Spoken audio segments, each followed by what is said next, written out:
Hello everyone, in today's video, I'm going to show you how to fix the Chai token limit reached error. First, check your internet connection. Turn your Wi-Fi or internet connection off and wait a few seconds. Then turn it back on and make sure the connection is stable before continuing.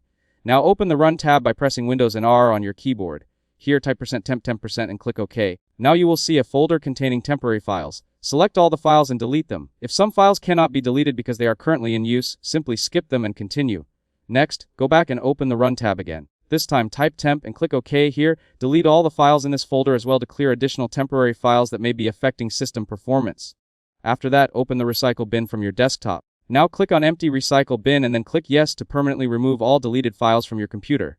Then go to the start menu and click on settings. Here, click on Windows Update from the left side menu. Now click on check for updates and allow Windows to search for available updates. If updates are found, download and install them completely, as outdated system files can sometimes cause application issues. Once the update process is finished, go back and restart your computer. After your computer starts again, open Google Chrome. Now click on the three dots from the top right corner. Then click on Settings. Here, click on Privacy and Security. Next, click on Delete Browsing Data. Now select the preferred time range. Then check the boxes for browsing history, cookies and other site data and cached images and files. After that, click on Delete Data from this device and wait for the process to complete. Now go back to the desktop and right-click on the taskbar. Here, click on Task Manager. Then check the Process tab and close unnecessary applications that are consuming a large amount of memory, CPU, or network resources. Next, click on the Performance tab and make sure your system has enough available memory and resources to run applications smoothly.